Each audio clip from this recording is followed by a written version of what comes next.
Welcome back to Honey's Adventures in Syberia.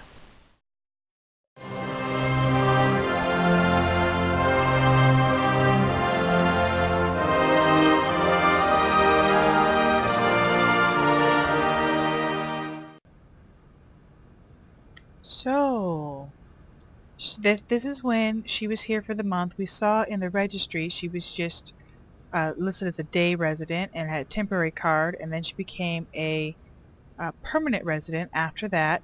And of course, that is the same time frame when Hans was here. Strange.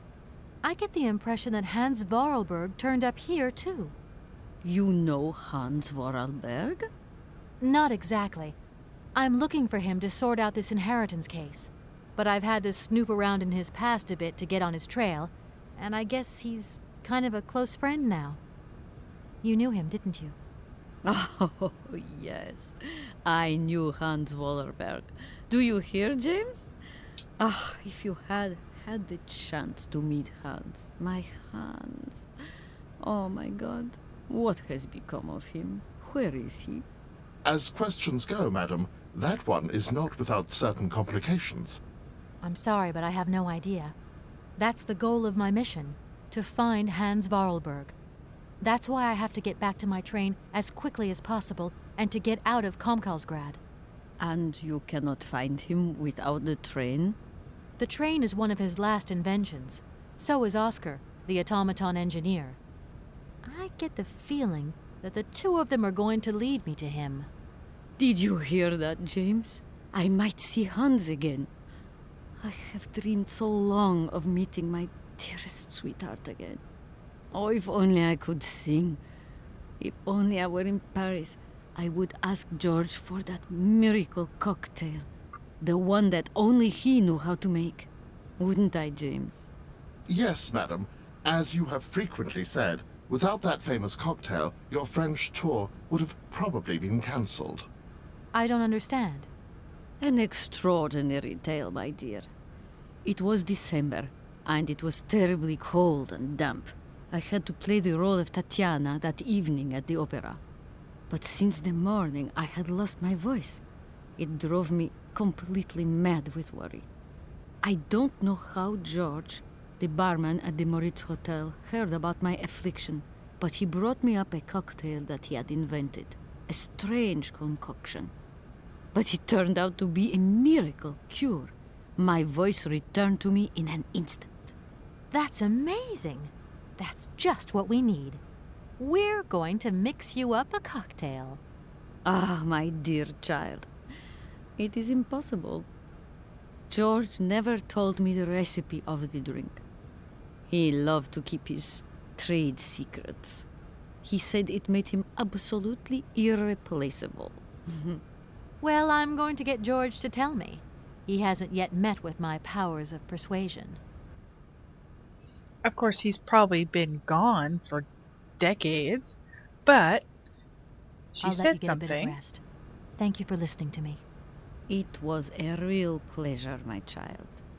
You are a charming young lady, and simply talking to you has warmed my soul. Aw, have you made an old lady happy today? There's a crystal dish. She's going to want to break that. That's a good thing to have. I want to look at the brochure.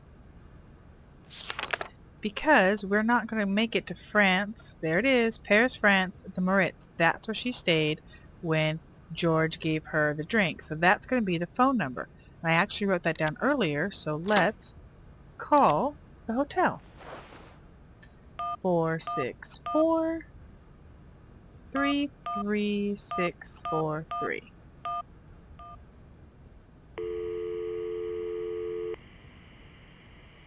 Hello, Hotel Moritz? Reception here. Can I help you? I'd like to talk to Mr. George. He's a barman at your hotel. I'll connect you with the bar. Just a moment. Oh, the same old music as the office. Hello, hotel bar? Hi, I'd like to talk to George, please. George? You mean Mr. George? Yeah, probably. He must have been a barman at the Moritz in the 50s. Well, don't want to disappoint you, but Mr. George stopped working here quite a while ago. What was it about? I've been told that Mr. George had a recipe for a fantastic cocktail, and only he knew the ingredients. I absolutely must know what was in it. It's a matter of life and death. I'd love to help you, ma'am, but you see, old George, now he knew a lot of cocktails. One hell of a barman and one hell of a reputation. He did write down his recipes before he left, but if you can tell me which one you were looking for exactly? I don't know. There are a lot of them, you say? Yeah, the Paris Peking Shuffle, the Deep Green Secret, Boco Poco, Blue Helena, Red Mambo. Helena! Yeah, that's the one. The Blue Helena. Right, I'll take a look. Blue Helena, you say? Let's see. 1 measure of vodka, 1 measure of blue curacao, 1 measure of honey, a dash of lime and ice cubes. Shake it all together, and Bob's your uncle. Perfect. Thank you very much, sir. You have been most helpful to me. All right, Bob's your uncle. Let's make a drink. See if there's anything else before we go into the complicated... a panel. Refrigerator. Well, he asked for lime, but I guess lemon will work. Oh, that must be a feed for milk. Ew. I wonder how long that's been sitting there.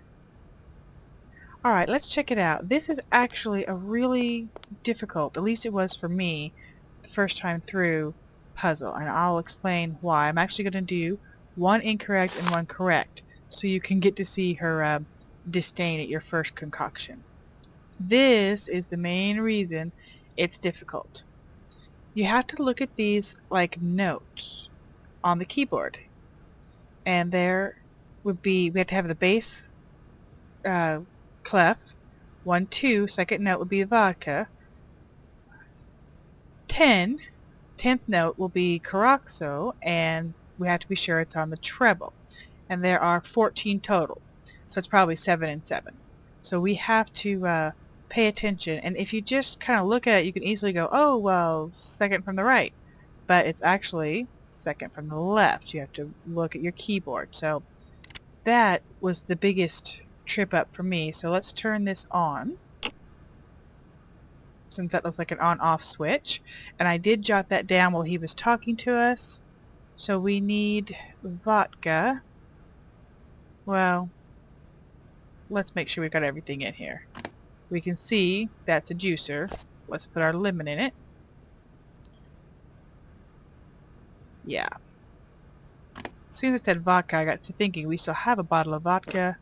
Sure enough, we need to refill the vodka and honey.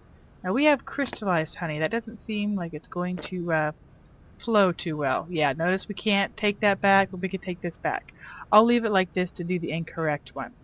So, first thing on the list, vodka. Nope, we need to have it on the bass, treble. Okay, so default is bass. 1, 2, there's the vodka.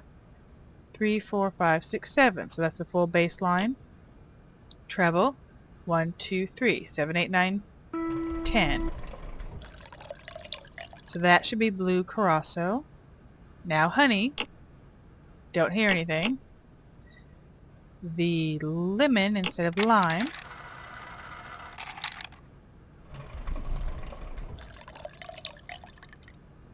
Alright, ice. And shake it. Shake it. Isn't it cute? And you thought those lines were just decoration.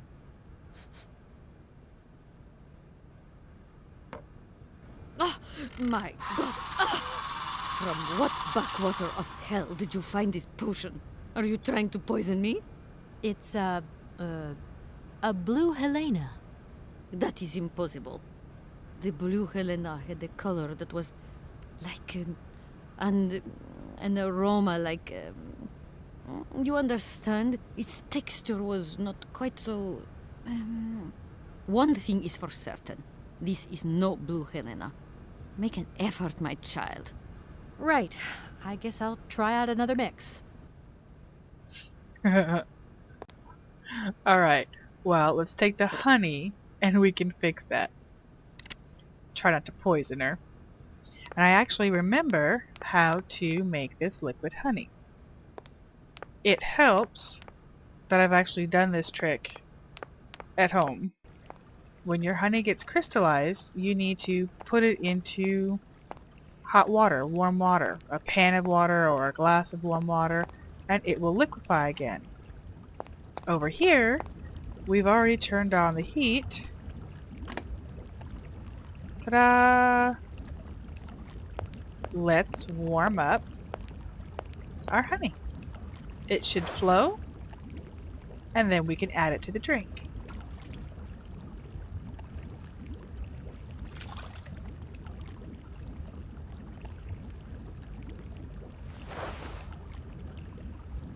Looks good.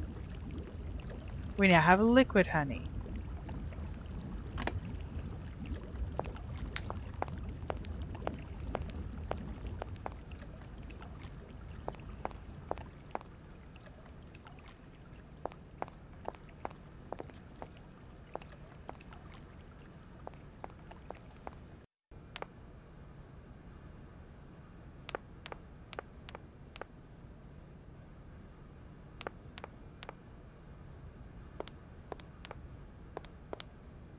Okay, let's do this again, and if I have not completely read my notes wrong, we should be good this time. So, vodka, base, 2. Then we want the blue Curaçao, treble, 7, 8, 9, 10. We want the honey. We heard it added that time. We want the lemon instead of lime. Ice cubes. And shake. Shaken, not stirred.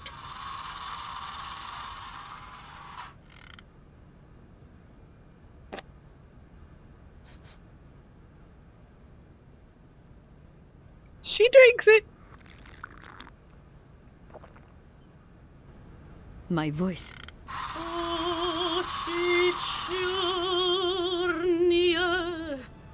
My God, that is atrocious. Horrific. It was too good to be true. George's Blue Helena is powerless. Ineffective on the voice of an old woman. But your voice is perfect. Don't be so down on yourself. You just need to warm up a bit, that's all. After all these years, it's to be expected. No, I am very grateful for all your efforts, but really I cannot go on stage with such a puny, pathetic voice. My performance would be so poor. I would get such bad reviews. You've just got to get your confidence back. Hasn't she, James? I must concur, madam. It sounds to me like your voice is fully restored. James, be quiet. You are a sniveling little creep. Oh, that wasn't very nice. Going to take a quick break. Hope you watch the next part because the adventure will continue. See ya!